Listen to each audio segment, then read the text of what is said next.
Buonasera a tutti, grazie per essere venuti. Alcuni di voi mi conoscono bene, altri non mi hanno mai visto. Io sono Margherita Ciampi, mi occupo di radiestesia evolutiva, lo dico sempre da quando ero molto piccola, quindi sono in questo settore da tanto tempo, nonostante io sia molto giovane. E stasera sono qua per la prima volta per parlare di un argomento che mi sta particolarmente a cuore, argomento che si lega molto anche alla radiestesia evolutiva e adesso vi spiego il perché.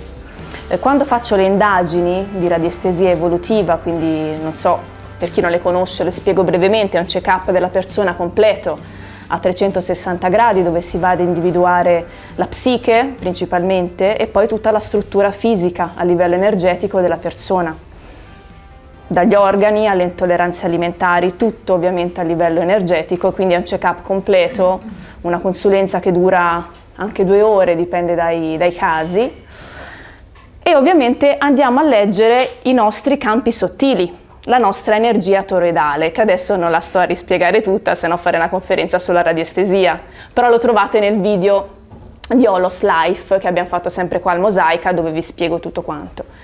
Ebbene, attraverso questo campo toroidale che riusciamo a leggere con l'uso della radiestesia, si è verificato subito un problema da quando ho iniziato appunto a fare radiestesia, che c'era un'interferenza di campi toroidali. Ecco perché sono qui stasera a parlarvene.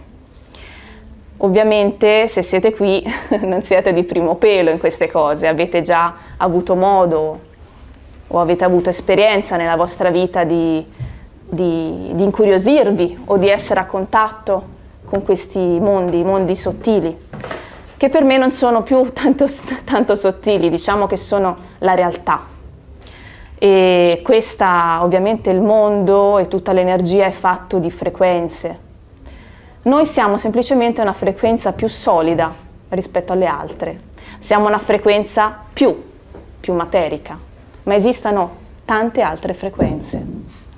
Io stasera vi racconterò cose mie personali, perché non sentirete mai uscire dalla mia voce cose che non sono mie, che non ho vissuto in prima persona, quindi possono essere anche totalmente fallibili, ma sono cose in cui io credo ciecamente, perché è la mia esperienza personale.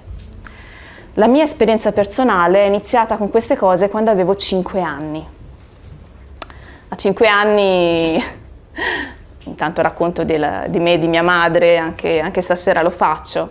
Ero una bambina che vedeva e sentiva come tutti i bambini vedono e sentono, come tutti voi vedevate e sentivate. Poi con l'uso della parola, con quello che riteniamo giusto e sbagliato, con le correzioni dei nostri genitori, con l'intervento fatto dalla società su di noi, hanno dirottato il nostro pensiero, il nostro modo di sentire, di percepire le cose da un'altra parte. E non era più la sensorialità che avevate quando eravate bambini. A 5 anni io mi sedevo in fondo alle scale della mia casa, avevo una grandissima casa, e mia mamma mi diceva: vai a prendere il pigiama in camera tua.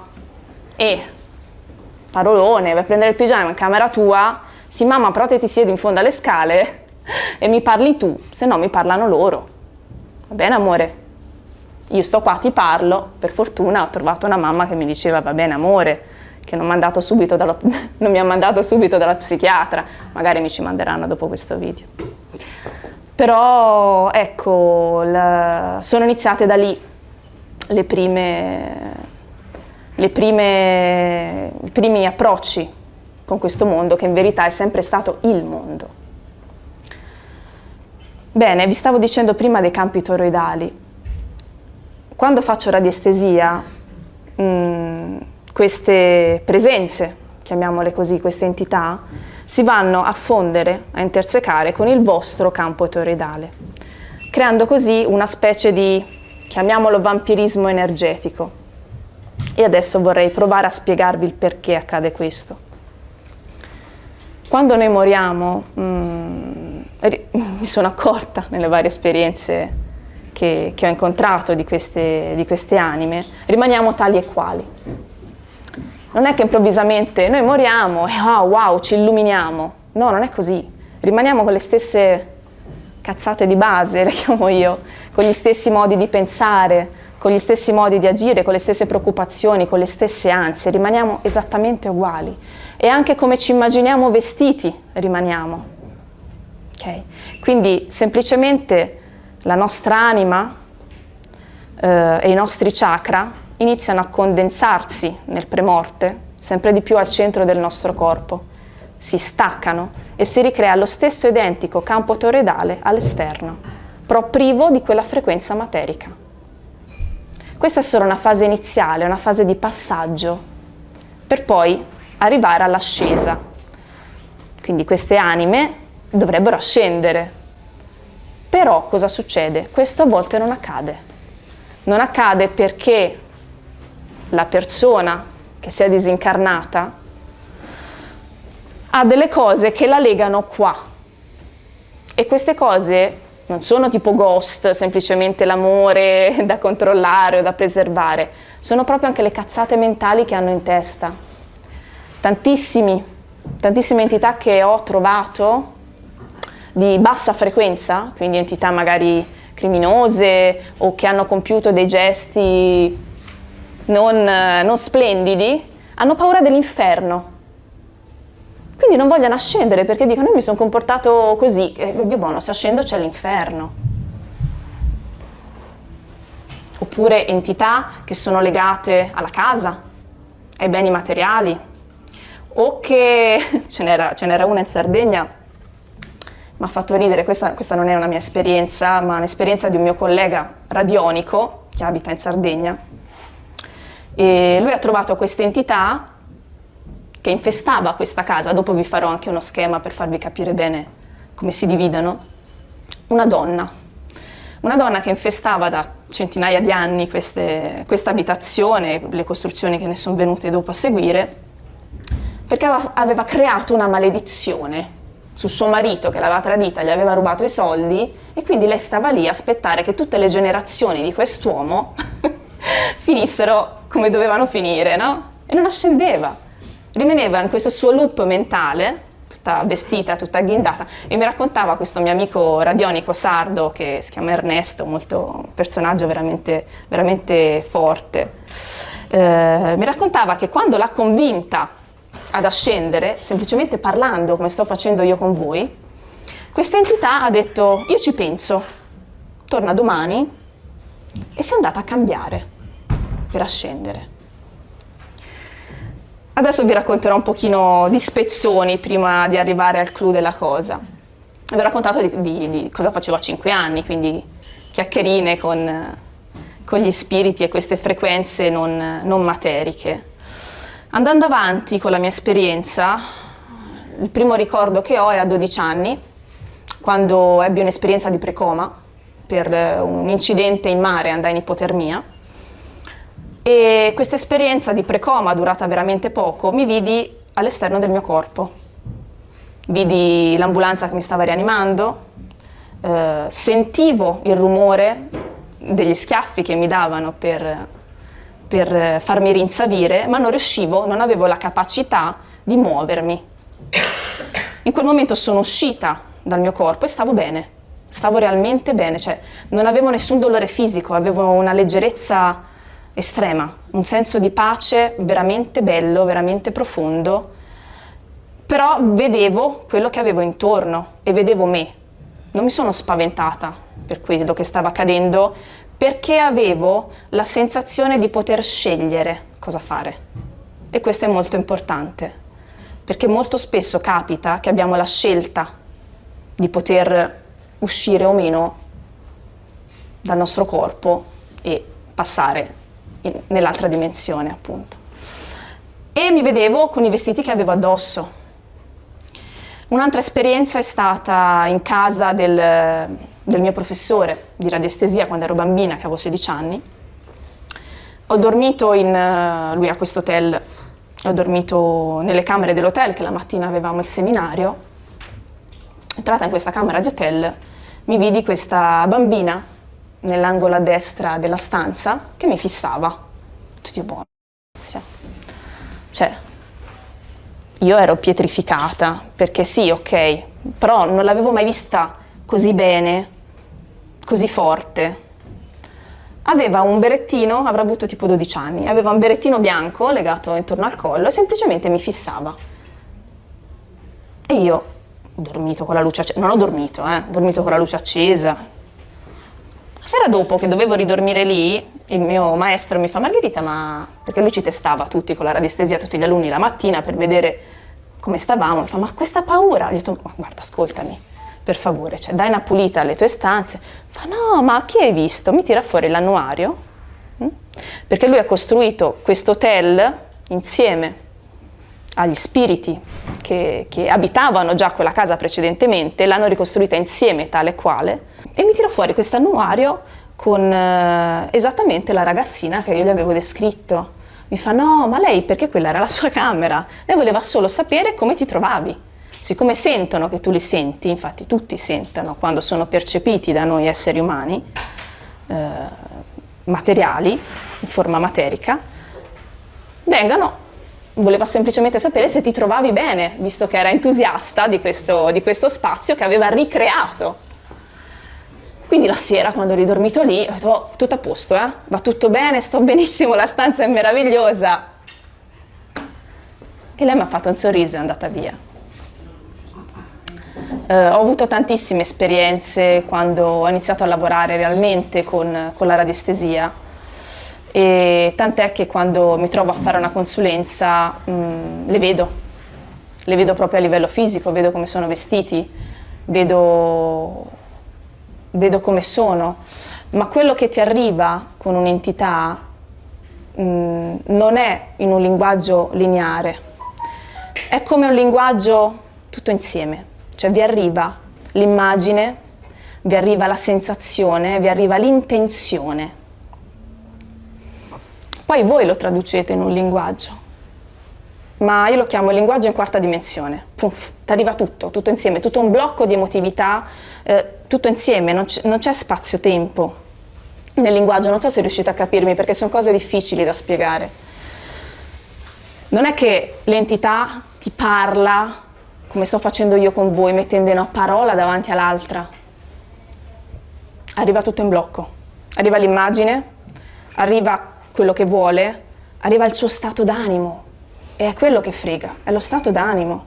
Mi sono ritrovata due mesi fa con un amico a mangiare al ristorante indiano, eravamo da soli al ristorante, a un certo punto entra una coppia. Marò, che ansia! Cioè questa ragazza mora, non mi ricordo, con i capelli lunghi, neri, aveva dietro un'entità femminile che in mezzo a tutta quella tranquillità faceva agitazione allo stato puro. Quindi l'unica cosa che potevo fare era mettere uno schermo per non lasciarmi trascinare da quell'emotività, che poi è quell'emotività che, a secondo di che emotività è, va ad interferire con il vostro campo toroidale. È questo che tendo a specificare. Stare con lo zoppo si impara a zoppicare, quindi se noi abbiamo, ve lo spiego meglio così sapete che io faccio i disegnini, anche se sono brutti, però. Allora, questo è un essere umano, aspetta, facciamo anche le mani, col suo campo toroidale, no? C'ha tutti i suoi chakra, questo è il vacuum, e ha il suo campo toroidale, che, come dicevamo le altre volte, è di 3,5 metri di raggio, quindi 7 metri di diametro di campo toroidale abbiamo. Un'entità accostata, ok, non ha la vibrazione materica, ma comunque la stessa identica vibrazione nostra. Quindi è come avere accanto il miglior amico, o antipatico, nervoso, schizofrenico, o come lo volete definire voi, dipende da che tipo di persona era, che va a interferire col vostro campo toroidale. Quindi tutti i chakra entrano in comunicazione. Quindi quando io faccio una consulenza radiestesica, se non tolgo questa interferenza, io sto diagnosticando energeticamente 2 campi toroidali. Quindi io avrò tutti i problemi che aveva la persona che è defunta. E se non sto attenta in questa in questa scrematura trovo cose dove non ci sono e lì diventa un po' più problematico. Dopo parleremo anche di come toglierle. È come un po' stare con lo zoppo, si impara a zoppicare. Però capiamo bene che quando una persona muore e è tale quale, è spaventata, è smarrita, non sa dove andare. È vero che ci sono intorno a lui subito gli esseri di luce, ma non li vede. Non li vede perché è preso nel loop della sua disperazione. La scorsa settimana ho aiutato una mia amica, una mia ex allieva del corso di radiestesia, a cui è successa una brutta cosa con un suo amico che non c'è più, a vedere dove era, come stava, perché è stato ritrovato molto male, ha fatto una morte molto brutta, non in Italia, e quindi per andare a cercare quella frequenza mi sono dovuta spingere con la foto del bioplasma a cercarlo dov'era, e non era sceso, era rimasto esattamente in un loop, in questo loop spaventato davanti al suo corpo. Era lì da 12 giorni, nella stanza dell'obitorio. Quindi cosa abbiamo fatto insieme? Lei, essendo già stata allieva del corso, sapeva un pochino come gestire questo tipo di energie. Abbiamo comunicato con lui a distanza che intorno aveva dei corpi luminosi, aveva degli angeli che arrivano subito in quel momento. Bastava che lui lasciasse andare le sue paure, quindi gli abbiamo fatto una pulizia energetica a distanza di tutte le paure, di tutto quello che aveva subito prima della sua morte. L'abbiamo fatte scivolare via in modo che lui potesse vedere la realtà, scusate il controsenso, la realtà di quello che era. E qual è la realtà secondo me e secondo la mia esperienza? La realtà è che ascendiamo e una volta che ci ascendiamo ci riuniamo all'uno, a tutto quello che ci ha creato. Riunendoci poi all'uno possiamo scegliere se rincarnarci e continuare il nostro processo evolutivo o finire esattamente lì dove abbiamo iniziato. È una nostra scelta personale, tutto è una nostra scelta personale. Non so se qualcuno di voi ha avuto contatto con le vostre vite precedenti o ha mai toccato l'argomento.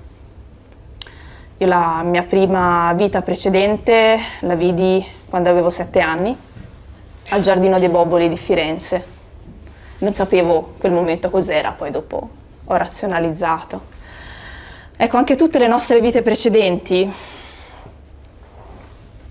sono state scelte, cioè il nostro percorso che viviamo anche ogni giorno è stato un percorso scelto per andare ad abbreviare un karma che abbiamo. I torti che ci sono stati fatti, quello che abbiamo subito, ne siamo responsabili al 100% e come tale lo abbiamo richiamato. So che sono discorsi un po' difficili quelli che sto cercando di fare stasera. Però quando queste anime ascendono possono scegliere se continuare a reincarnarsi, sempre in esseri umani, magari con un sesso diverso, e continuare il loro processo evolutivo oppure interromperlo. Non c'è inferno, non c'è nessun tipo di inferno. L'inferno è quello che abbiamo noi nella nostra mente in quel momento.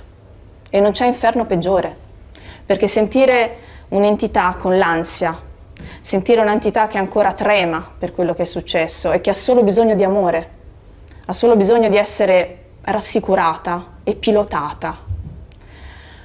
Ovviamente, stando in questa bidimensionalità, quando non sono ancora scesi e sono accanto alle persone, per noi non è positivo, perché vi dicevo, stare con lo zoppo si impara a zoppicare. Involontariamente tendono a toglierci l'energia. Perché lo fanno? Non perché lo vogliono, ma perché gli serve energia per continuare a stare in questa dimensione, che non sono né carne né pesce. Per quello che sono dannosi per il nostro sistema, sia per le energie che ci trasmettono, quindi se accanto a noi abbiamo una persona che ha ucciso qualcuno, a noi arriveranno questi pensieri, arriveranno questi sentimenti. Se noi abbiamo accanto una persona che si è ammalata di un tumore al fegato, ok? avremo gli stessi modi poi piano piano di ragionare che ci indurranno l'energia di nuovo ad ammalarsi in quel punto, perché non so se avete capito, è come se si legasse una simbiosi in quel momento. Quindi cosa fare in questi casi? Quando io ho iniziato il percorso con loro, mi sentivo molto forte di questa cosa. Dicevo, oh che bello, si può parlare con gli spiriti, oh che bello, ma che bel dono, si possono aiutare i morti. Non è così. Non è così perché, primo, noi non siamo nessuno per aiutare nessun altro e loro hanno il loro libero arbitrio. Possono decidere se ascendere o spostarsi se non li volete lì, ma loro hanno il libero arbitrio da rispettare e che va rispettato. Io invece all'inizio avevo l'idea, ok, allora togliamo queste entità parassitarie, sono parassitosi per gli esseri umani. No, sono anime che soffrono, sono anime che hanno bisogno di essere guidate, ma non siete voi la guida. Non fateli passare attraverso di voi, perché tante persone le fanno passare attraverso di loro. Io per un piccolo periodo della mia vita l'ho fatta questa esperienza. Vi farei vedere le foto di quel periodo, come mi ero trasformata. Ero una morte che camminava.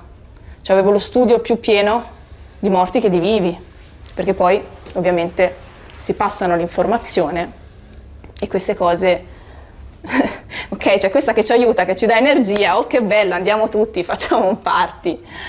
Ecco, lo sconsiglio vivamente a tutti, consiglio invece di tutelarsi e quando è possibile di pregare per loro in modo di dargli energia ma distanti da voi, proteggendosi. E questa è una cosa molto importante. Ci sono, come ho affrontato anche nei miei corsi di radiestesia, l'abbiamo classificati in diversi gradi di entità. Ci sono entità di primo grado che non sono vere e proprie entità che si incollano alle persone, ma sono forme di energia pensiero. Quindi niente hanno a che fare con i campi toroidali. Quindi energia pensiero fa parte quelle che volgarmente si chiamano il malocchio, l'invidia, i sentimenti negativi, che si incollano alla persona, Non hanno una fisicità, ma si incollano alla persona. Quindi queste sono solo energie pensiero. Invece come entità noi definiamo proprio la forma fisica di un morto. Quindi entità di secondo grado le abbiamo definite entità parentali. Perché parentali? Non necessariamente vostri parenti, ma persone che avete conosciuto, anche alla lontana, che vi conoscono. Terzo grado sono entità che non conosciamo e hanno una frequenza bassa. Cosa intendiamo per una bassa frequenza? Intendiamo da persone che hanno abusato di droga, pensieri per tutta la vita fortemente negativi o depressi, quindi stando accanto a voi trasmettano questi pensieri. Quarto grado è sempre una bassa frequenza, ma cambia l'intensità di manifestazione. Quindi hanno un'intensità di manifestazione più forte. Cambia solo quello, l'intensità nel manifestarsi. Poi, purtroppo, io mi espongo nel dire queste cose liberamente, non mi interessa del quinto grado. Quinto grado non sono più entità. Sono forme che fanno parte dell'altra faccia della medaglia, il mondo in equilibrio, no? Ci sono le forze positive, gli angeli, la luce, ci sono anche le forme negative. È giusto che ci siano, ci devono essere. Immaginate se ci fosse sempre il sole, saremmo tutti ciechi. Ci devono essere. Quindi il quinto grado sono forme demoniache. So che non piace come parola, ma in radiestesia... Forme demoniache. E cosa sono le forme demoniache? Hai in mente gli angeli? Scusa? Gli angeli ce l'hai in mente, Dani? L'opposto. Dove sono gli angeli? Eh? Gli angeli? No, qui non ci sono gli angeli, perché non parassitano gli angeli. Allora, noi in radiestesia riusciamo ad arrivare fino qua, fino al quarto. Sul quinto non ci lavoriamo. Infatti a tutti i miei colleghi che hanno fatto il corso insieme a me, sempre il quinto, mandateli da qualcun altro perché non siamo in grado di poterlo gestire con i mezzi che abbiamo. Ma non è finita qua. Parliamo anche di parassitosi di altro genere stasera. Poi ritorno. Queste il più pensiero parentali, basso, eccetera, si attaccano a persone che hanno una bassa frequenza. Sì. Perché se uno ha una alta frequenza, questi non ci stanno. Brava Dani. Se uno ha un'altra frequenza e il suo campo toroidale vibra tra i 25 e i 30 Hz, difficilmente si parassitano. Si possono parassitare temporaneamente, ma non stanno bene nelle frequenze alte. Si attaccano, è come prendere, quando è che prendete la febbre? Quando avete le difese immunitarie basse. La stessa cosa funziona con l'entità.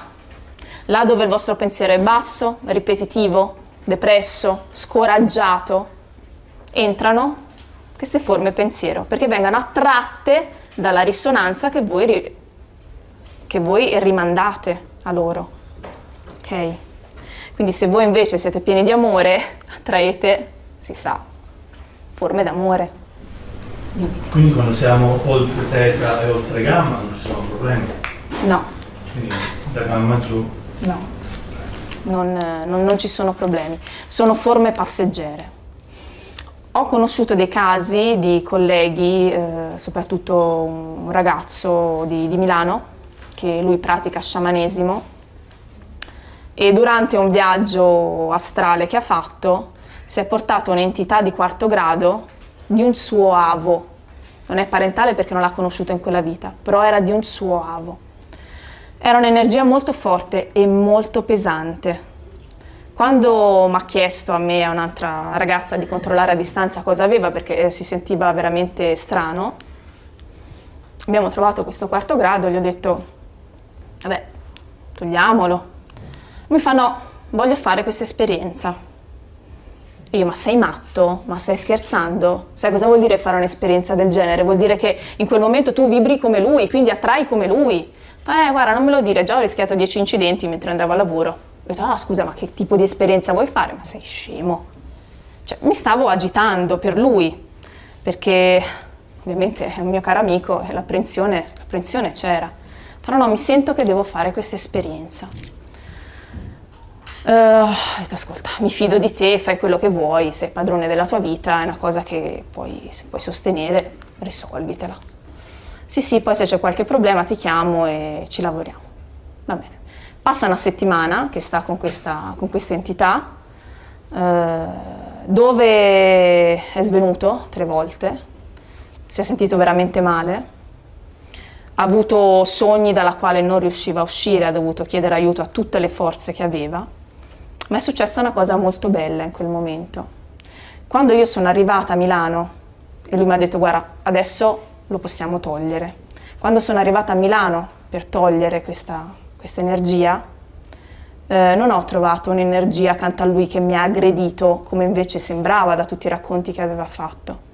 Ho trovato un uomo sui 35-36 anni con i capelli un po' lunghi, un gilet aperto, a petto nudo, sembrava tipo Aladdin, questo da dove è uscito, da un fumetto, e che stava lì seduto accanto al mio amico così, aspettando il momento di andare via. Cos'era successo? Questa entità che all'inizio era aggressiva, era cattiva, voleva fargli male, ha trovato in lui l'amore e sono evoluti insieme.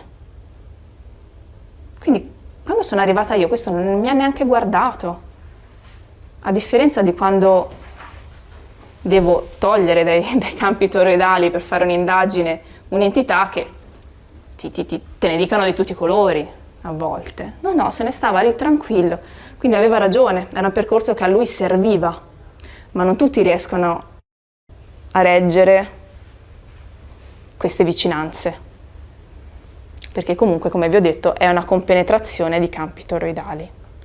Dove stanno bene loro? Stanno bene dove ci sono molte geopatie,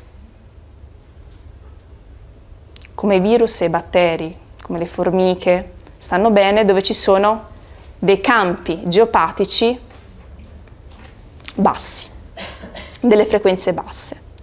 Infatti le entità si dividono in entità,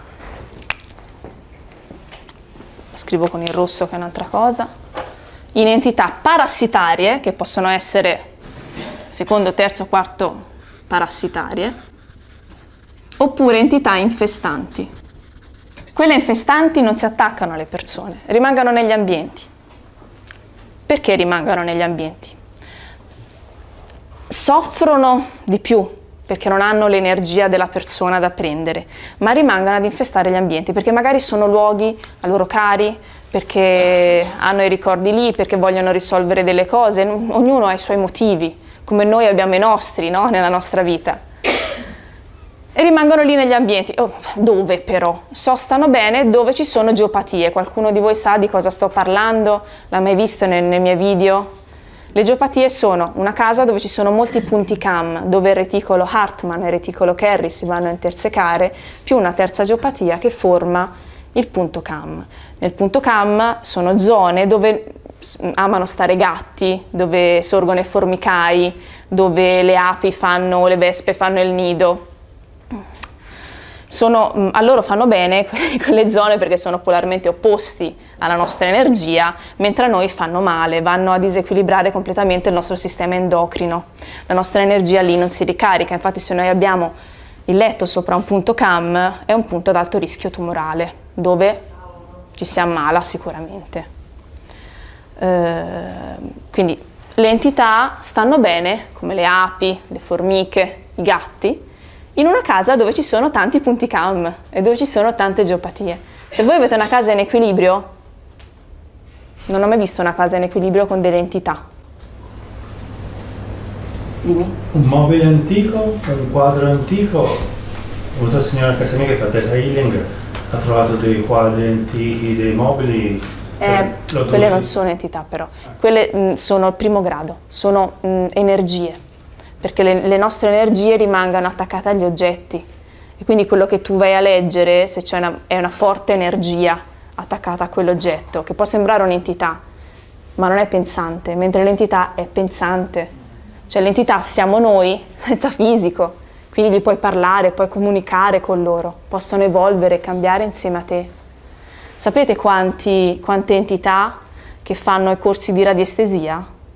Tantissime. Oppure che vengano alle conferenze perché vogliono evolvere, vogliono capire, ok? Poi rifanno il loro piano ascensionale e decidono cosa vogliono fare. Però quello che ci tengo a dirvi è che io ho sbagliato tanto a trattarle come parassiti energetici, perché non sono così. Sono persone che sono in cerca di un'evoluzione, che comunque sia hanno bisogno d'amore, hanno il loro libero arbitrio, quindi non è che io ti tolgo, che togli? Al massimo sposti e lì non ci si può fare niente perché se loro vogliono stare, stanno, però da un'altra parte magari, non su di noi, non in casa nostra. So che diventa un po' uno scaricabarile, ma d'altronde è una legge di sopravvivenza e ce ne sono a sfare. Però possiamo comunicare con loro dandogli l'amore a sufficienza, facendogli sentire che dall'altra parte, se anche voi ci credete, io ci credo, quindi loro lo sentono, che io lo sento, che quello che sto dicendo è quello che sento realmente e quello che troveranno dall'altra parte e si fidano e vanno. Quindi con la giusta energia potremo riuscire a farli ascendere. Questo non vuol dire uscite di qua e incollateveli tutti addosso, assolutamente. Tanti medium, tanti colleghi che hanno lavorato anche prima di me, col mio maestro, si sono tutti ammalati facendo questa cosa, perché non dobbiamo essere dei canali, non è come Ghost che, oddio ma che bello, no assolutamente, a distanza, Si aiutano col linguaggio, parlando con loro, buttandogli dell'amore addosso, cosa che io non facevo perché non avevo il quadro completo della situazione, pensavo solo a tutelare la persona che avevo in quel momento davanti. Allora, come ci si può proteggere da queste entità? C'è una frequenza molto bella che ha tirato fuori Grabovoi, ve la dico, perché le entità, un'altra cosa che non vi ho detto, è che prendono sempre il quinto chakra, la tiroide, e vanno anche a disequilibrare poi la tiroide. Le persone spesso che hanno una parassitosi di entità si sentono strozzare durante la notte, hanno spesso il raschietto in gola, sentono la sabbia alla gola, sentono oppressione in quel punto. Il perché io ancora non l'ho capito e tutte le volte che faccio un corso lo chiedo anche ai miei futuri colleghi perché non l'ho ancora capito il motivo per cui prendono la tiroide. Se qualcuno di voi un giorno poi lo scopre, faccia il piacere di dirmelo. E cosa si fa? Perché è il chakra della comunicazione. Ma cosa c'entra? Dovrebbe essere più il chakra del cuore che è il motore del... Evidentemente. Non mi soddisfa come risposta E poi questa. un'altra cosa, lei ha detto che con le anime si comunica attraverso il linguaggio, non è attraverso il pensiero. Sentono in tutti e due i modi. Una volta che tu apri, loro sentono quello che gli vuoi trasmettere. Che poi tu lo dica con le parole, che poi tu lo pensi è la stessa cosa, è sempre comunicazione. Cioè siamo noi che abbiamo una limitazione nella nostra frequenza materica, non loro. Anzi, loro imparano anche a entrare direttamente nella televisione. La prima cosa che imparano è giocare con l'elettricità. La prima cosa che imparano quando sono fuori dal corpo. Energia pura. Sì, sì. Una cosa che però non fanno, non si spostano. Cioè nel senso, si spostano con voi, ma non è che se un'entità è qua, poi improvvisamente è a Viareggio. Continuano nella bidimensione, a meno che non vengano richiamati da qualcuno a Viareggio. Vi do la frequenza. Questa frequenza, quando una persona ha un'entità, andrebbe messa sulla gola con il numero rivolto verso la pelle. E è questa qua. 981818 918 77 58 98 1818. Può essere, scusa, la frequenza? La frequenza per allontanare 1, 2 e 3. Ok. Queste si allontanano in altri modi, pulendo l'energia, anche con il Reiki, con quello che avete a disposizione, perché non sono entità, ma sono forme pensiero. E sul quinto alzo le mani. Però almeno queste, e è tanta roba, già avere una frequenza che ci aiuta con queste. Basta mettere il numero sulla gola. Il numero che intendi, scusa, scritto? Scritto proprio in un fogliettino. Numero sulla gola e si staccano dalla persona, non sopportano questo tipo di frequenza. Questa è una frequenza che ha trovato Grabovoi. Ora io ne sto trovando altre, anche per altre forme, perché questa è molto efficace per le entità, ma il problema non è solo le entità. Ci sono altre forme che purtroppo si dice il mestiere più antico del mondo è quella della prostituta. No, il mestiere più antico del mondo è quella della fattocchiera. Perché è una vita che le persone augurano del male ad altre persone. Questa è un'esperienza fresca che ho da poco, perché sto facendo tanti corsi anche su Torino, e Torino cresce in un nodo un po' particolare. Varie consulenze che ho fatto, ho trovato una forma che non è tra quelle che abbiamo appena descritto, ma sono le egregore. Sappiamo cosa sono le egregore? Qualcuno ha mai sentito parlare di egregore? Neanch'io avevo mai sentito parlare di egregore. Forme pensiero. Sono forme pensiero che assumano un'entità.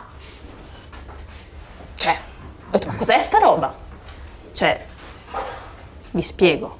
Perché con me giocano sempre a questa, il cosmo gioca sempre a questa cosa simpatica. Prima me le fa arrivare, per farmi capire come andare a lavorare.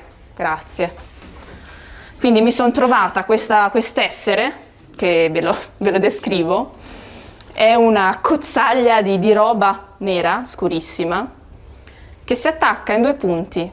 Ho chiesto poi se ci sono altri punti in cui si può attaccare, no, sono sempre quelli standard. Si lega dal 7° chakra alla base del 4° posteriore, quindi quasi qua. No, più che altro sarà il 3° posteriore, sì, plesso solare, il 3° posteriore. Da dietro, questa fascia di energia scura, cupa, nera, non riuscivo a toglierla, perché gli strumenti, non conoscendolo, non avevo gli strumenti per poter lavorare su questa cosa.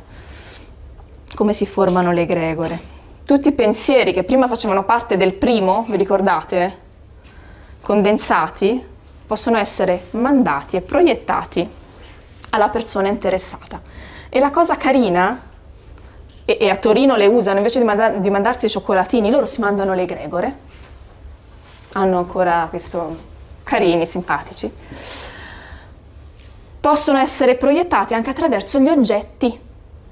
Quindi te sei lì che ti mangi una pizza mangiata con tanto amore dalla vicina di casa, no, ti stai prendendo un'egregora. Ok? So che vi sembra strano tutto quello che vi sto dicendo, io ve lo butto là, poi fateci quello che volete. Egregora, lo scrivo.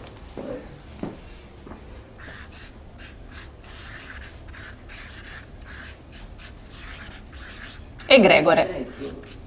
Allora, sono andata nella mia vecchia casa, come me la sono presa sta egregora?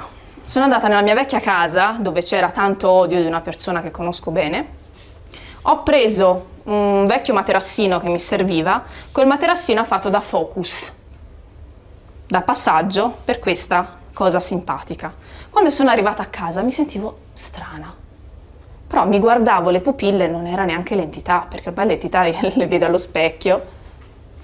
Continuavo lì con la radiestesia a vedere cos'era. Mi dava entità ni. Cos'è entità ni? No, ne sì. Cioè, cos'è? Vabbè. Istintivamente ho chiamato un mio ex collega, Alberto, che tra l'altro ringrazio per l'esperienza. Mi fa, Marghe, sì, c'è qualcosa, ma non è un'entità, è quest'altra roba qui. E io, ma che cos'è quest'altra roba qui? Era quello che vi stavo dicendo, era una condensazione di pensieri negativi, di invidia, di gelosia, di cattiveria, tutta insieme, buttata in un focus del genere, che ci vuole anche della coscienza a farlo, non è che viene così. Cioè, vanno sapute fare ste robe. Non è che vi mettete a pensare a quelle che odiate e gli arriva l'egregora. No, vanno sapute fare. Quindi queste bestioline, le chiamo bestioline perché realmente poi prendano una forma che sembra quasi umana, ma non è umana. Una volta che siamo, veramente lui me l'ha tolta a distanza, perché io ero a Torino a fare il corso, non avevo neanche tempo e non sapevo neanche come poter fare, è stato molto bravo, me l'ha tolta a distanza e io ho sentito che urlava come urla l'aragosta quando si butta nell'acqua bollita. Quindi, per farvi capire, è vero che sono energia e pensiero, ma che prendono una vita propria. E questo, mi scusi, a livello micro, a livello macro, con la manipolazione che avviene in società attraverso media, eccetera. No, le egregore vanno sapute fare. Ma possono essere comunque create d'arte Sì, attraverso... sì, hai voglia. E Sono quelle quindi, che poi in certo, Messico fanno continuamente voladores. Sono esseri spaventosi, cioè potentissimi. Sì, è potentissimo. È veramente potente. Cioè, l'ho trovato molto, perché togliere l'entità, alla fine sono persone. Ma togliere questa roba è un incrocio tra un'entità... È più simile alla fattura come forma. È forse anche più noiosa della fattura. Ci sono queste egregore. Ho trovato, non ve l'ho portate stasera, ma vi prometto che le ripubblicherò. Sto finendo di concludere delle frequenze che vanno bene anche per l'egregore. Però ecco, vi ho accennato questo argomento perché a Torino vedo che veramente ne fanno ancora tanto, purtroppo tanto uso di queste cose, e ho infatti detto ai miei colleghi, ex allievi dei corsi di radiestesia, di aggiungerlo al loro papione di cose da ricercare, perché esistono anche queste. Poi, il classico dei classici, la fattura. La fattura è vecchia. È una roba vecchia. E anche quella, cos'è che muove tutte queste cose? E cos'è che ci aiuta a togliere tutte queste cose? L'intento. Con l'intento siamo in grado di fare, disfare, creare, non creare, tutto quanto. E le fatture, anche queste, fanno parte di cose molto negative che le persone mettono insieme ed inviano alla persona. A differenza delle egregore, che prendono sempre nella stessa posizione, quindi vai a toglierle in questi due punti e riesci a disintegrarle, e tra l'altro non rimane traccia neanche con la radiestesia, cioè una volta che si sono disgregate tu non le trovi più energeticamente.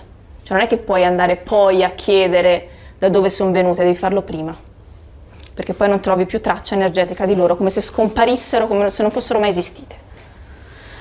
Invece le fatture, come vi dicevo, che sono cose molto antiche, ci sono tanti e diversi modi di farle, ma non ci interessa a noi farle, a noi ci interessa toglierle. E quando subentrano queste cose qua, è meglio rivolgersi a qualcuno che sa lavorare bene con l'energia, riesce non solo a vederle, ma anche a capire dove prendano energeticamente la persona. L'ultima fattura che ho tolto, l'ho tolta una settimana fa, e prendeva la persona ciambella come un girello, come il girellino dei bambini, avete in mente? Quindi questa fattura è stata mandata nella vita, perché ci sono anche fatture generazionali karmiche, mandate dagli avi. Invece questa era stata fatta in questa vita e bloccava la persona in ogni suo passo. Quindi io avevo davanti una donna che aveva un girello come quello dei bambini, che sembrava di ferro, attaccato al terreno. Questo cosa crea nella persona? L'impossibilità di potersi evolvere, di poter camminare, di poter andare avanti. Era stata fatta per una gelosia d'amore e se l'è ritrovata e se l'è tenuta per un bel po' di tempo. Ma queste cose qui avvengono sempre se sei in bassa frequenza? No. Le egregore, le fatture, perché le entità, come vi ho spiegato, le entità sono persone che non hanno più una fisicità. È una cosa. E lì sei in una bassa frequenza, rischi comunque di attrartele. Se hai un'alta frequenza magari te le puoi trasportare un'oretta, ma poi vanno a chi ha una frequenza simile, una risonanza. Queste invece vengono fatte apposta.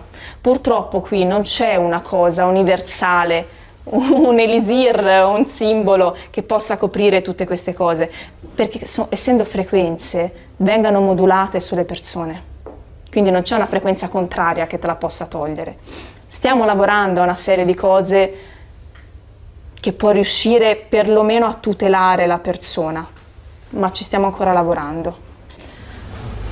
Mentre la fattura viene fatta con uno scopo specifico da una persona specifica, l'egregora si può... Uguale, solo che nella fattura c'è una ritualistica. Mentre l'egregora sono tutti questi pensieri, tutte queste intenzioni. Ora vorrei citarvi, ma non posso perché ho il video, un personaggio della televisione a cui l'hanno fatta. Praticamente cosa hanno fatto? A questa persona della televisione, che ora ha un tumore e sta in fin di vita, le hanno mandato un'egregora, non una fattura, un'egregora, per farle avere tutto il suo karma in una volta sola e tutte le cose negative che aveva fatto agli altri le fossero restituite al momento. Sapete cosa vuol dire se ci restituissero in una volta sola tutto quello che abbiamo fatto nelle nostre vite passate, tutto il nostro karma e tutto quello che abbiamo fatto in questa vita qua? malissimo, brutta roba, brutta cosa. Quindi hanno radunato queste cose e le hanno proiettate su questa persona. La fattura invece ha una ritualistica. Ha una ritualistica. Una ritualistica. La ritualistica è quelle cose che si trovano di solito, è sempre l'intento che governa tutto, però l'intento è aiutato da una serie di azioni e da una serie di oggetti che ti aiutano a rendere più vivo quello che stai facendo. Se io prendo l'ostia, la metto nella bocca di un ranocchio e tutte queste cavolate, gliela lascio la mattina, possono sembrare cazzate, ma l'intento lì è forte. Ecco che si va a creare quella che definiamo una fattura o una ritualistica. Ok? Vi ho spiegato un pochino la differenza tra questi elementi, che sono gli elementi che di solito andiamo a cercare subito prima di iniziare una consulenza radiestesica. Alla persona neanche glielo dico perché non so mai chi mi trovo davanti. Può essere una persona che è venuta lì solo per vedere, farsi un check-up leggero, neanche lungi da lei questo mondo, però sono cose che mi va di raccontare, mi va di esporvi ed espormi in questo modo con voi perché voi le sappiate e siate a conoscenza che c'è anche questo, per potervi tutelare e per poter tutelare anche gli altri. Cosa succede quando avete accanto un'entità? La sentite perché? Chi non è abituato a sentirla si sente stanco, molto stanco, più del solito. Sente questa cosa alla gola che vi dicevo prima. Sente che i pensieri non sono propriamente i suoi.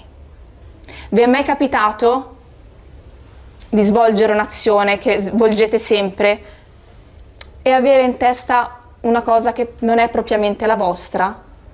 Che poi magari rimuovete subito, ma un pensiero che non è propriamente classico vostro. Vi è mai capitato? No? Beh, succede spesso quando uno si arrabbia fa cose che... Sì, quando ti arrabbi, ma sei te, il tuo modo di arrabbiarti lo conosci. Sì, però nasce da un pensiero che ti fa agire, ma poi subito dopo dici, ma come ho potuto fare questa cosa? No, vi rifaccio l'esempio di questo amico che aveva questa entità di quarto grado col gilet, eccetera, eccetera. Lui mi diceva, a parte che l'ho provata tante volte anch'io, mi diceva, io guardavo i miei amici, quelli di sempre, avevo su di loro dei pensieri orribili che non avrei mai avuto. E mi ha raccontato tutti i pensieri che ha fatto su di me, su altre persone che conosco. Perché stare con lo zoppo si impara a zoppicare. Tenendo una frequenza alta, pulendo sempre il vostro campo aurico, riuscite queste cose, non le egregore, le fatture, ma le entità sicuramente, a lasciarle scemare, a lasciarle andare. Avete delle domande da farvi? Se no vi parlo di un'esperienza meravigliosa.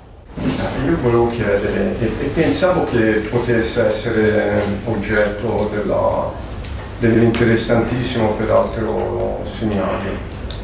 Per quanto riguarda praticare direttamente radiestesia con biotensor, pendolino e via discorrendo, ma siccome ho sentito parlare in alcuni ambienti che bisognerebbe prima di cimentarsi chiedere i permessi. A chi? Appunto, mi domando. Allora, no. Qui appunto si parla anche di entità che No. possono essere... Ora mi dispiace che alcuni di voi non hanno mai assistito appunto le conferenze che faccio sul tema della radiestesia evolutiva, ma lì spiego bene cos'è la radiestesia evolutiva. Cioè la radiestesia è una cosa innata che ha ogni essere umano e siete in grado di fare tutti perché è dentro di voi. È semplicemente la lettura del tutto, del campo toroidale che è già dentro di te. Quindi tu non devi chiedere a nessuno se non a te stesso. È già una cosa tua. No, perché l'idea non è affatto Il biotensor.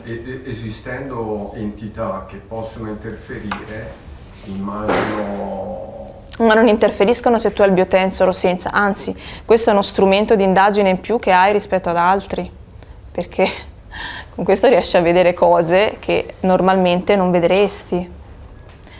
Poi allenandoti non ti serve più neanche il biotensoro o il pendolo, però noi questo lo usiamo come prolungamento sensoriale della nostra ghiandola pineale, in quale sono contenute le informazioni di tutti i campi toroidali che compenetrano con noi, e questo è all'infinito. Infatti se vi invito a vedere il video su Holos, dove c'è la conferenza legata alla radiestesia evolutiva, dove vado proprio a spiegare questo concetto, e da lì riesci a capire bene il motivo per cui l'unica persona a cui devi chiedere sei te stesso, indubbiamente, perché questi non sono, io sento anche dire che ci sono a dei corsi di radiestesia persone che danno il nome, cosa mi risponde il pendolo, come se fosse il pendolo una cosa, o il biotensor fosse una cosa esterna a voi. Assolutamente, cioè siete voi. Io posso usare questo come posso usare un pennarello, come a volte uso le dita, come spesso uso la mano. Infatti c'è il mio polso, poverino, che sentite che non ce la fa più, ma siete voi, sono informazioni che già sono dentro di voi, c'è solo bisogno di capire come leggerle e come andare a riaprire un canale che è sempre esistito, ma che da piccoli ci hanno chiuso, soffocato, ma che avete tutti. Non c'è chi è più bravo o meno bravo. Io ho allievi che all'inizio, oddio non mi si muove, oddio non mi funziona, vero? Qualcuno c'è tra voi, non vi guardo, non mi si muove, non funziona, e ora fanno delle cose bellissime, meravigliose. C'è uno scambio tra di noi, sono colleghi, ma è una rete.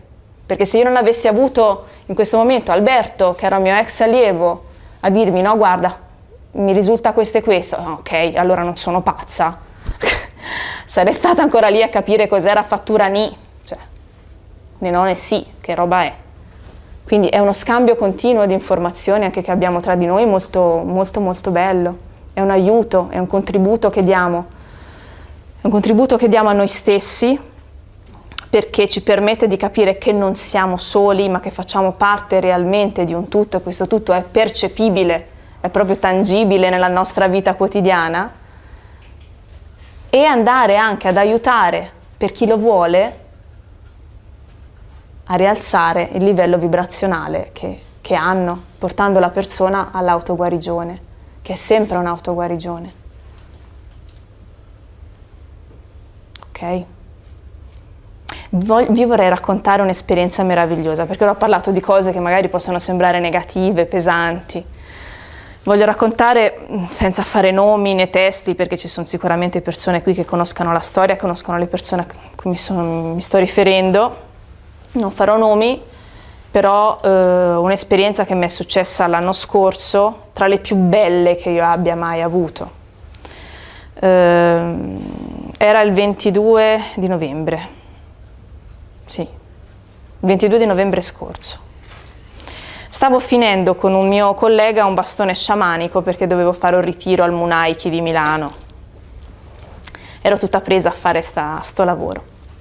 Prefazione. Le sere prima, uscendo dalla mia abitazione, attraversavo la strada e mi ritrovavo sul mare e passavo sempre dalla stessa via. Sentivo sempre un'energia che mi si catapultava addosso, e sentite anche a parlarne, e sentivo veramente una pesantezza da parte sua, una voglia di parlare, ma io avevo appena finito tutta la mia giornata lavorativa, avevo già fatto tutte le mie consulenze, ero stanca, non ne avevo un cavolo voglia, e facevo come facevo da piccola, sì lascia stare, poi parlo, poi piano piano arrivo, e facevo passare i giorni. Un bel giorno evidentemente questa si è stufata e ha detto: sai che faccio, io ti seguo. Me la sono ritrovata a casa, su di me, mi ha fatto finire il mio bastone sciamanico e poi palesata. Si è palesata con una fitta allo stomaco pazzesco. Sono arrivata a avere un'energia veramente veramente bassa, e Luca, che era accanto a me, mi ha misurato e mi fa: no, possibile Margherita, ai 9 Hz. Cioè non riuscivo neanche a accendere una candela, ero proprio senza forze. Ho provato a mandarla via subito, di primo acchito, no? Come faccio di solito, prendo le cose di petto senza neanche chiedere perché o per come, pum, respinta. Non riuscivo a toglierla, non riuscivo a toglierla. Al che Luca mi fa: ma scusa, senti che vuole? Ok. Mi metto in ascolto, che ho una modalità io per mettermi in ascolto e per proteggermi, quindi apro il mio campo sensoriale. Mi arriva, come vi dicevo prima, un linguaggio, come lo chiamo io, in quarta dimensione, tutto insieme. Mi arriva una voce femminile che mi dice come si chiama, mi dice che non vuole darmi fastidio, che se ne sarebbe andata subito, se però potevo fare una cosa per lei. E tutto questo non lo sentite esternamente, è come se avvenisse dentro la testa.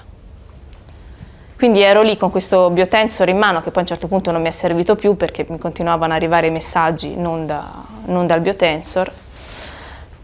Caso vuole che quel giorno era il compleanno di mio figlio, però per vari motivi non potevo in quel momento vederlo. Questa donna mi racconta quello che gli è successo.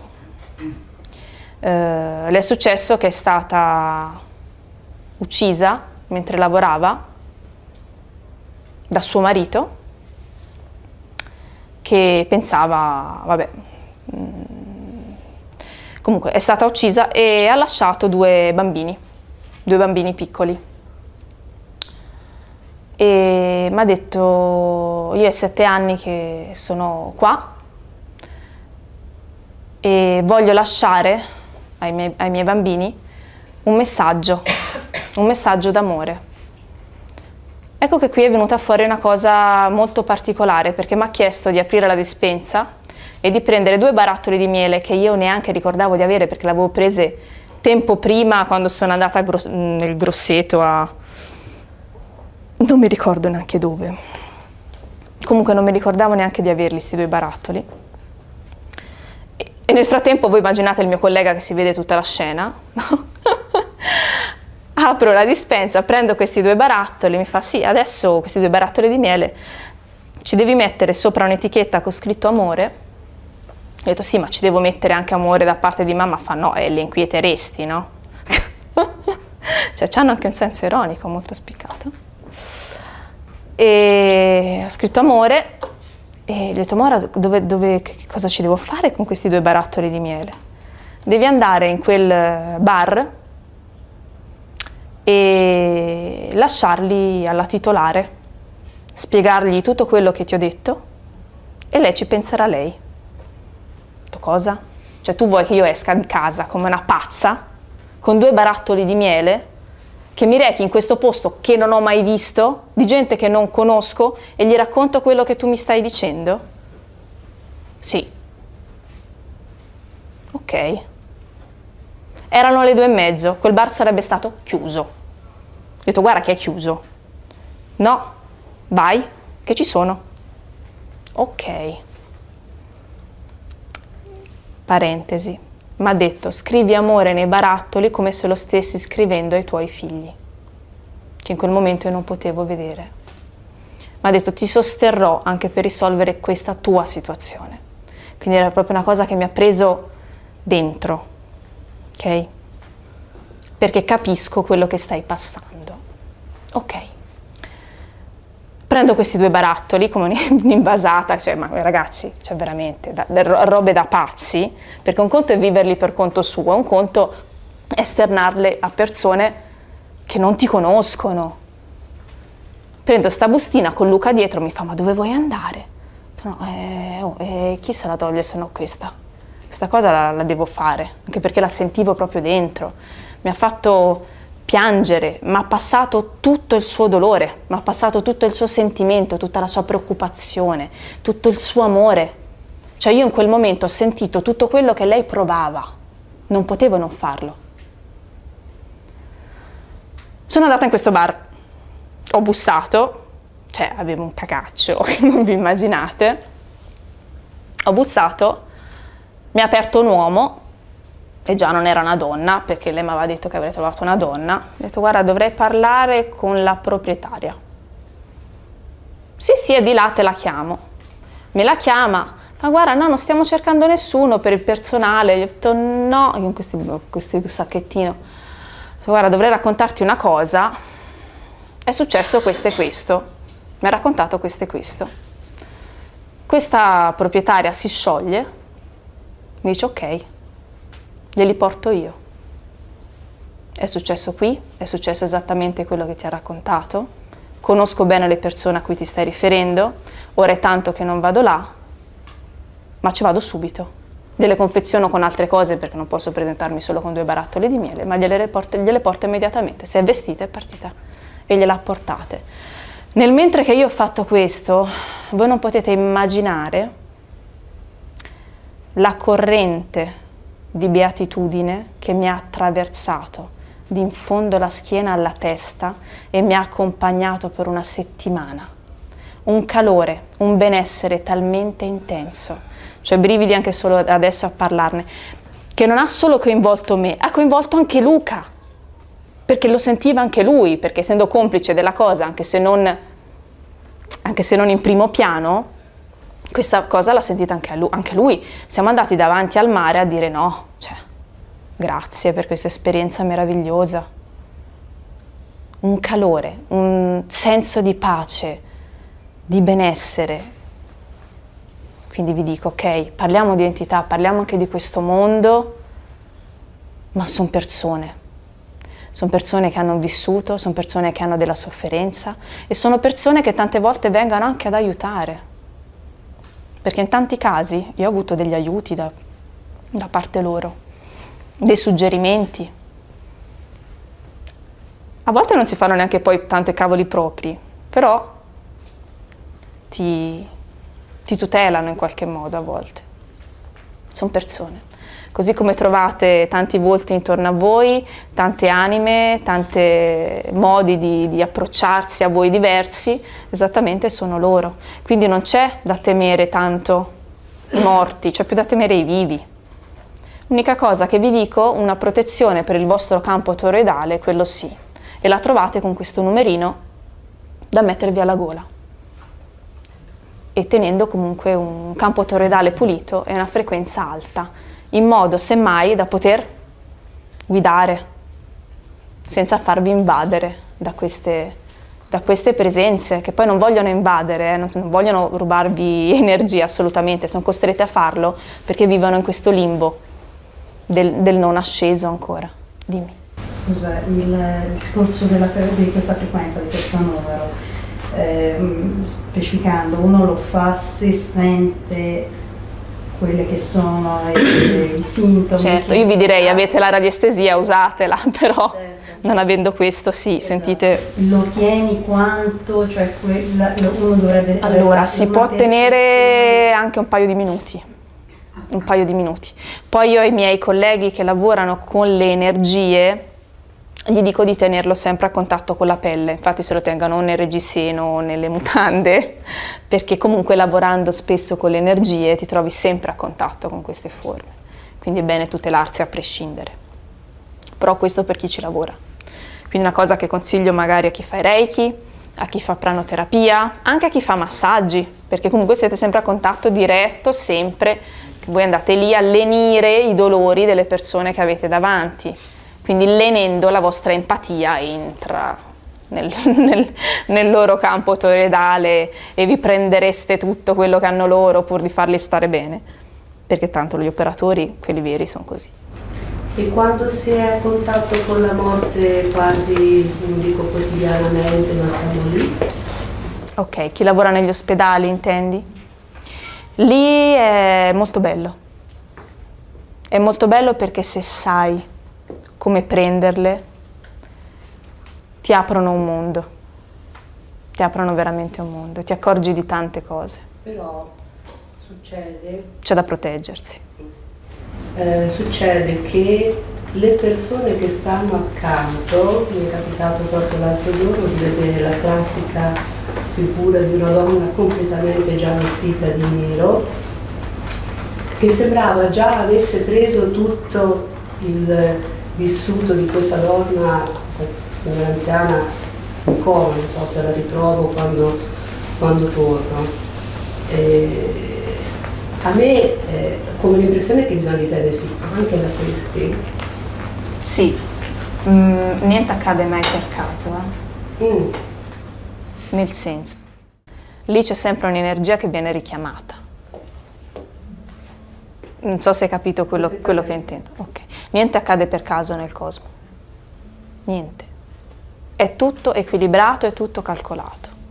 L'unica cosa però sì che ti consiglio di fare è proteggerti te, sicuramente con quella frequenza. Io ho anche delle tesserine, se poi volete, un pochino più forti, che però coprono anche da campi geopatici, altre cose, però con questa frequenza già vi trovate bene. E potete darla. E i colori? Tipo il viola? Allora, i colori non hanno quella frequenza. Ho trovato in tutta la mia esperienza, anche molti mi hanno parlato dei mantra, e vi dico, ne ho sperimentati diversi. L'unico che funziona realmente è il mantra, quello Nam-myoho Renge Kyo del Daishonin. Nam-myoho Renge Kyo più gongyo, e con questo liberate sia le persone che gli ambienti, mettendo però l'intento di liberazione. Non so se qualcuno di voi conosce questi mantra. Sono del buddismo. Sì, e sono molto potenti. Ora se volete che ve li spiego, ve lo spiego. Io conosco Om Namah Shivaya. No, quello l'ho già testato, me l'hanno provato, ma non funziona per l'entità. Le dice lascia che sia. Sì. E invece quello che funziona indubbiamente, testato e ritestato più volte e usato quotidianamente, è questo. Nam Myoho, se si scrive così non me lo ricordo, Renge Kyo. Nam-myoho Renge Kyo recitato, e ora vi spiego cosa vuol dire Nam-myoho Renge Kyo e perché ha questa forza, più il gongyo. Questo è utile per gli ambienti, perché gli ambienti non è che ci mettete il numerino e basta, non serve il numerino. Per gli ambienti ci vuole un radiestesista che vi trovi i punti CAM o ve li trovate da soli, poi andare a mettere una frequenza che va a interrompere il punto CAM in modo da avere un ambiente sano, e poi una volta che l'ambiente è sano si tolgono le entità. Come si tolgono le entità? Con questo, recitando Nam-myoho Renge Kyo più il gongyo. Gongyo ve lo scaricate anche su YouTube, e è quella cantilena Ben Pondai Nini Ji Seson Ju San Mayan Joni Ki Goshariatsu, bravissimo, e alza la vibrazione tantissimo, non solo vostra ma anche della casa. Però dovete metterci in fondo, ci sono delle preghiere, la vostra intenzione, che è quella di far ascendere e guidare e portare verso la luce le entità che avete intorno. Quindi pregate per i morti e anche per tutti quelli a cui di solito non prega mai nessuno. Nam-myoho Renge Kyo cosa vuol dire? È molto interessante questo mantra. Nam vuol dire l'energia qui adesso, la concentrazione nel momento presente, il raccoglimento. Ve le sintetizzo, perché poi c'ho il libro così. Myoho, quando noi parliamo del Myoho, parliamo dell'energia, dell'Yin e dello Yang, del Tao, dove in ogni situazione negativa c'è sempre un punto di luce e in ogni situazione positiva c'è il punto di buio. È il grande equilibrio su cui regge il cosmo. Cosa vuol dire questo? Che in qualsiasi momento della nostra vita noi, in me Mago Agere, noi come maghi di noi stessi, come creatori della nostra realtà, siamo in grado di invertire questo, e ve lo garantisco. In ogni situazione dove dici, cavolo, più basso di così non ci posso andare?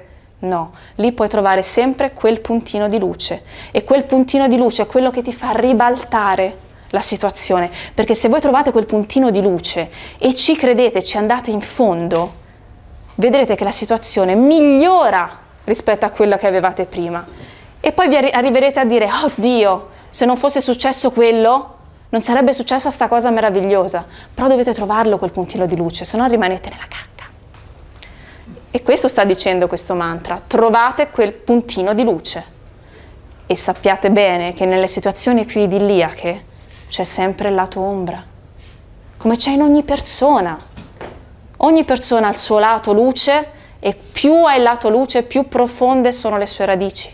È l'equilibrio su cui regge e governa il mondo. Renghe. Cosa ci dice Renghe? Ci insegna la magica poesia del fiore del loto.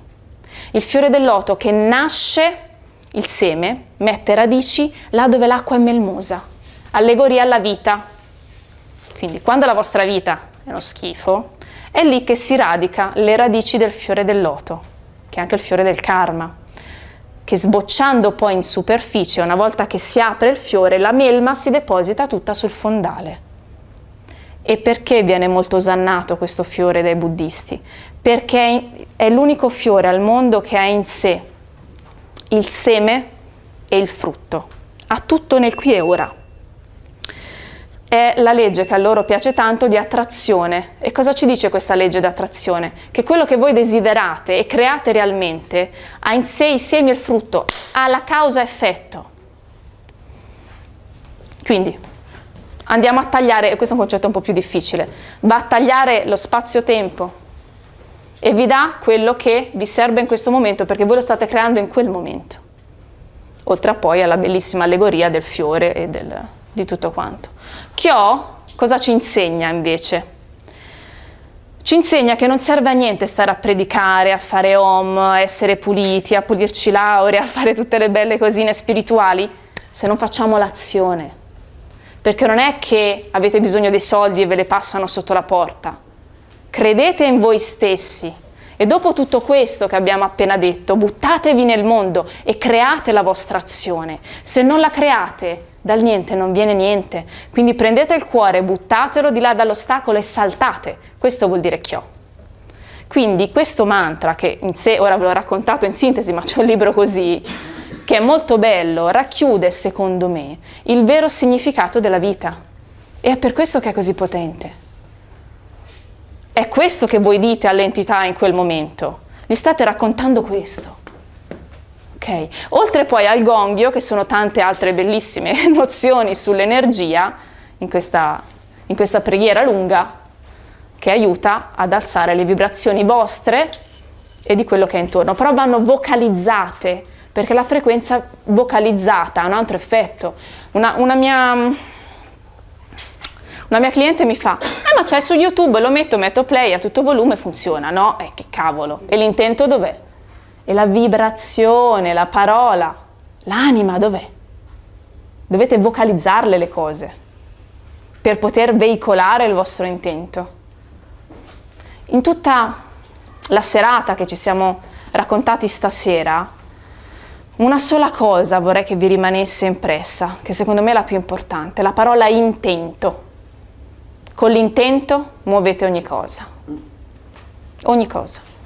Non c'è nessuna cosa che voi non possiate muovere con l'intento. Ok? Avete delle domande da farmi, qualcosa? Perché sicuramente mi sono dimenticata robe. Che poi arrivo a casa e dico, cavolo, non ho detto questo, non ho detto quest'altro. Vi ho detto tutto. Mi dici una cosa, le sequenze numeriche sì. Le fai anche te personalmente con il pendolo? Sì, le frequenze numeriche le faccio anch'io e tra l'altro ho trovato delle figate di frequenze numeriche. Ho trovato, ora ho lavorato l'ultima, a parte sulle egregore e sulle fatture che ci sto finendo insieme ad un simbolo che mi è arrivato.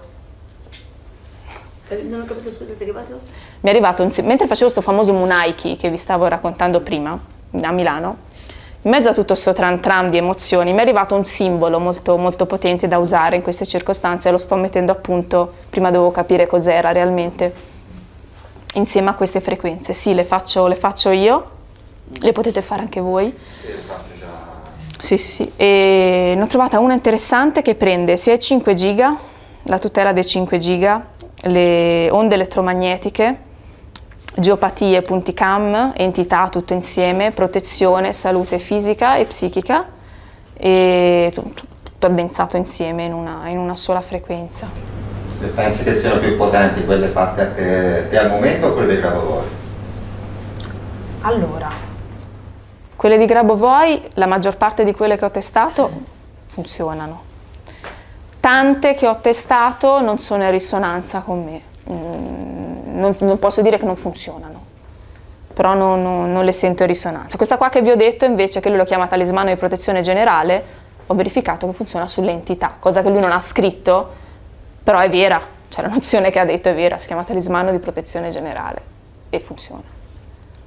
Poi ci sono anche tante altre frequenze che vedremo nel corso, e invece nel secondo livello di radiestesia, oltre che approfondire le nozioni di naturopatia e di omeopatia, andremo a vedere come si costruiscano realmente le frequenze e come si misura la risonanza delle frequenze che facciamo. Sì. Come si associano ai simboli, come si associano al Reiki, al Karuna Reiki, al Teramai Reiki. Teramai Reiki che tra l'altro tratta Alberto, che è quella persona che vi ho nominato prima, che mi ha dato una grande mano. Gli ho detto se potevo nominarlo, ha detto di sì, quindi va bene. Comunque, fatevi voi operatore di voi stessi e operatore delle persone che vi sono accanto. Tanto non vi serve nessun insegnante per poter fare almeno la base di questo, ok? E quindi alla fine per le fatture come si fa a toglierle? No, ascolta, per le fatture o chiami me o chiami Alberto o chiami chi riesce a farlo, perché lì non bastano 4 lezioni di radiestesia per arrivare in fondo a questa cosa.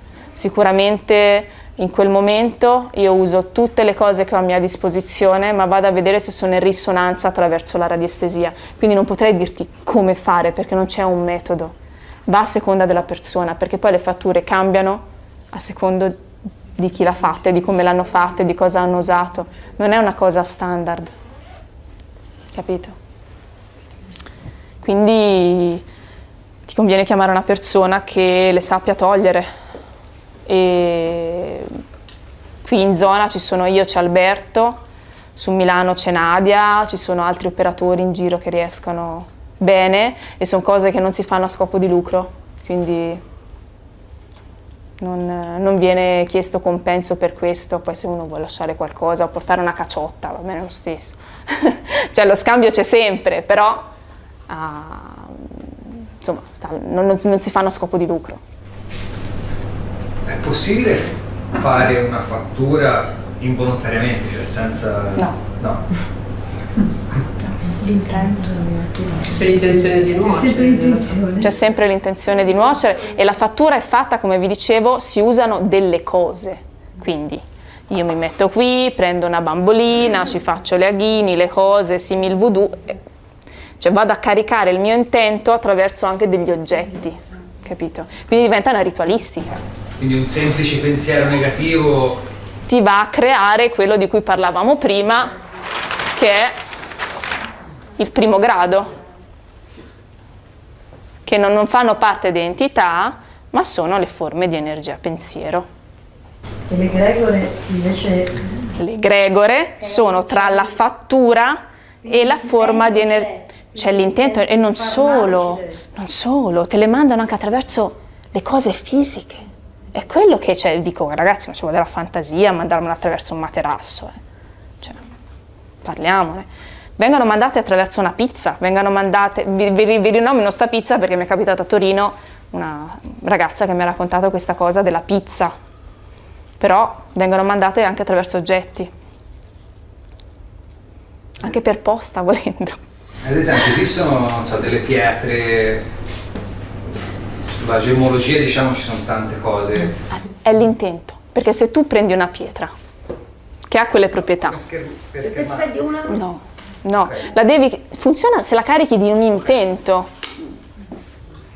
che però deve essere un bel intento, e poi non è detto, perché Sull'egregore e sulle fatture non c'è una cosa standard, capito? Da dire è quella, perché cambiano le frequenze, cambiano le modalità con cui vengono attaccate alla persona. Cioè è come un disegno. Non ho il cancellino universale, perché il disegno cambia tutte le volte e tu devi essere capace di vederlo quel disegno, o comunque di percepirlo per poterlo cancellare. Vedere dove è aggrappata, che forma ha, capito? Per quello che ti dicevo, non c'è una cosa universale per poterle togliere. Sicuramente sono d'aiuto tante discipline, soprattutto come il Theramai Reiki o discipline dove vengono usati dei simboli forti ma che guidi tu col tuo intento e devi vedere cosa stai facendo comunque sia. Quindi non c'è bisogno, non ho sentito mai stasera di parlare di mettersi in connessione col creatore e poi chiedere il permesso e poi lavorare. Quello sei sempre in connessione, quello per fare le fatture, le egregore, sì. Io non vi ho... No, per fare radioestesia, se io vado a vedere chi ho di fronte o chi ho intorno a me, devo sempre chiedere il permesso di poterlo fare, no? No, quella è un'altra cosa, no, quella è una roba tua. Cioè tu, io sono stufa di sta cosa, ma ha veramente scassato le balle, perché noi cerchiamo sempre qualcosa fuori di noi e questo ci ha depotenziato per secoli. Non c'è un Dio da chiedere un qualcosa, tu sei il Dio di te stesso. Quindi essendo tu il Dio di te stesso, c'hai tutto dentro, non devi chiedere niente a nessuno. Poi, certo, quando vai invece a lavorare sulle energie di qualcun altro, tu ti connetti con una fonte universale d'amore, di luce, di creazione universale, quello sì, per andare ad agire sulle cose, perché la tua formula. Devi chiedere permesso anche alla persona che è davanti, se ci può entrare dentro di lei. Sì, questa è la base, l'ABC della radiestesia, perché senza il permesso non si fa niente. Una delle prime cose che dico e che insegno, ci vuole sempre il consenso dell'altro. Nell'energia tutto quello che fai ti torna indietro. Quindi è sempre bene chiedere il consenso, anche se lo fai per amore, anche se lo fai a tuo figlio. Dici, guarda figlio, sto facendo questo per te. Anche per i Reiki ci vuole il consenso. Anche per il Reiki ci vuole il consenso. Io quando mi esercitavo, che presi il primo livello... Anche per ci vuole il consenso. Sì, sempre. Sempre, il consenso ci vuole sempre con l'energia, sempre. Però questo non intendo con la radiestesia, perché se tu con la radiestesia vuoi chiedere alla persona davanti, che ovviamente essendo davanti a te ti dà il suo consenso, non è che devi chiedere il consenso a un creatore di quello che stai facendo, perché tu stai semplicemente codificando energie che già esistono, non stai mettendo o togliendo niente di tuo, capito? Quello che intendo, cioè stai solo codificando, quindi non c'è bisogno di chiedere. Va bene? Sono stata chiara? Ho fatto casino? No. Mi sono dilungata un po' troppo come al solito. Ci sono domande? Volete chiedermi qualcosa? Buttatevi, A me, ma ritornando proprio all'inizio, quando ho spiegato praticamente il percorso di ciascuna anima, quindi noi stessi, che ci siamo reincarnati, e hai detto che, scusa ti do del... Sì. Hai detto appunto che noi una volta ritornati in astrale, quindi trapassate, cioè si pone a noi una scelta, o quella di reincarnarsi o di, non lo so, continuare un percorso di purificazione e ascendere. Ma questo non cosa col fatto che il debito karmico ci costringe, torto collo, a ritornare su un'esperienza terrena, un altro pianeta? No, perché, o almeno per quello che ti dico io, è no. Perché io ho sempre percepito una scelta, sempre. Che poi tutti debba dopo rincarnare in qualche modo, non credo, perché nel cosmo c'è il libero arbitrio di tutto. Ma il libero arbitrio c'è quando siamo nella fase materica, lì c'è. E infatti noi facciamo questo percorso terreno proprio per per recuperare Sì, certi debiti. In astrale noi non abbiamo libero arbitrio. Attenzione. No, invece in astrale lo hai come libero arbitrio. Perché tutto quello che tu decidi in astrale si verifica nella tua vita materica. Cioè, per esempio, di fare questo... Bellissimo che parla di questo, che si chiama No Solar. Forse lo trovate anche su YouTube, non lo so, e parla proprio della vita dopo la morte. È un film fatto con 2 lire, ma merita di essere visto. E proprio si affronta anche in maniera perfetta questo argomento. E si vede che è da lì che nascono poi le decisioni che uno si porterà dietro nella vita poi materica. Io non l'ho mai visto No Solar, ma ho sempre percepito questo, e anche i vari racconti delle persone che hanno fatto esperienza di morte, di coma, di rinascita, ho sempre percepito la stessa cosa, cioè tu puoi scegliere. E una volta che sei su, tu decidi il contributo da dare a questo mondo e come vuoi evolvere. Cioè è come se noi fossimo parte di questa energia meravigliosa che ha creato il tutto e ci fossimo scissi per fare un percorso che però abbiamo deciso noi. Quindi abbiamo deciso noi, io ho deciso prima di venire qui cosa portare in questa vita a questo mondo. E ognuno di voi nel suo piccolo ha deciso questa cosa. Scegliamo anche i genitori. Scegliamo i genitori e i figli e le persone che ci odiano e le persone che ci faranno del male. Giuda. Prendiamo il caso di Giuda, no? Che è un caso famoso, Giuda, Cristo, si sa, no? Come è andata la storiella. Giuda, ma se non ci fosse stato quel Giuda, ma Cristo, ma se la sarebbe cacato qualcuno? No. Sono cose che sono state prese prima in considerazione.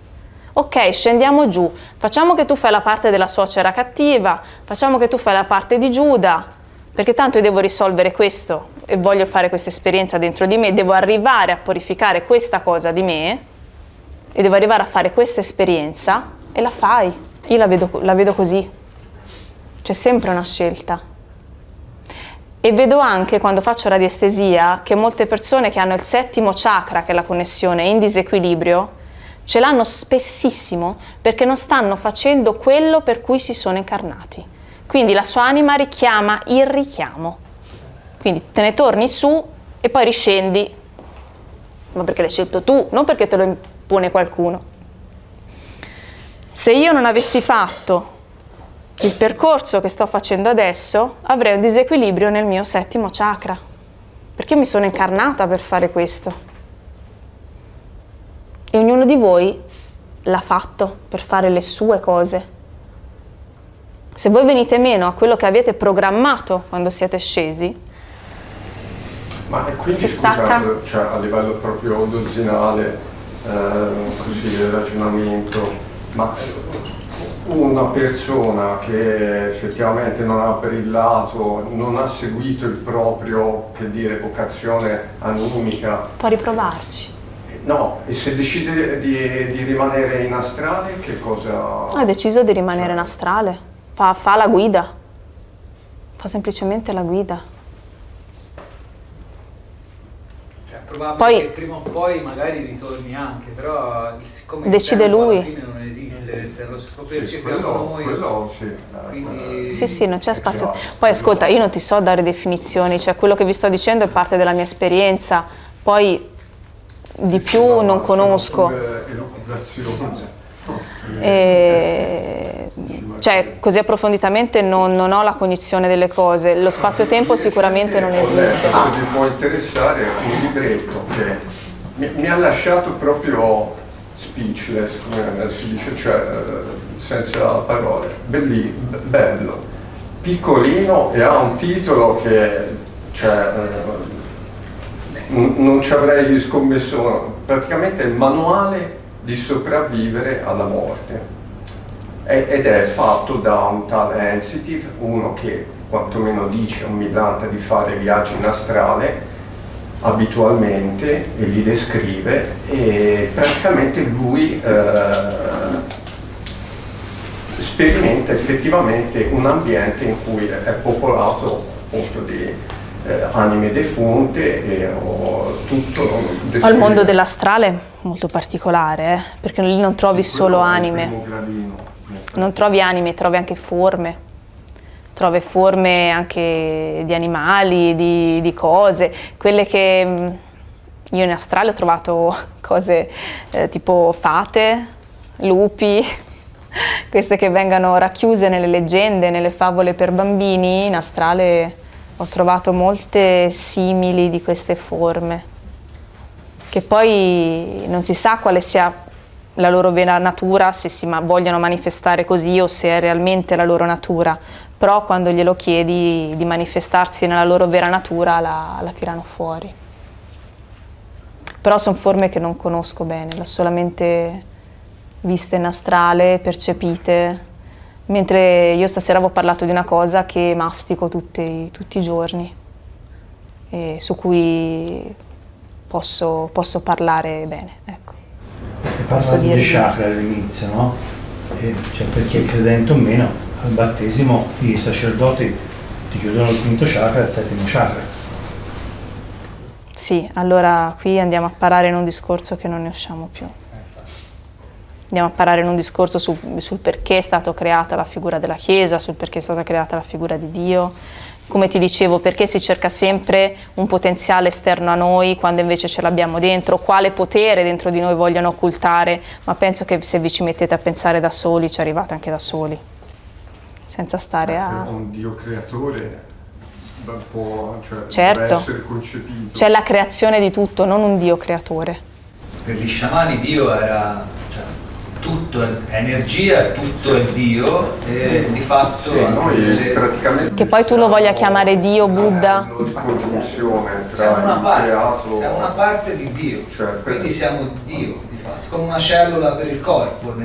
Sì, però il discorso che facevamo era differente, era quello di andare proprio a depotenziare il nostro potere creativo, cercando fuori di noi qualcosa che ci sollevi dalle nostre sciagure, dai nostri peccati, e preghiamo per cosa? Risolvitela. Tu sei il Dio di te stesso. Questo intendo. Poi io credo nella Pachamama, credo nella Madre Terra, credo nello Spirito Santo.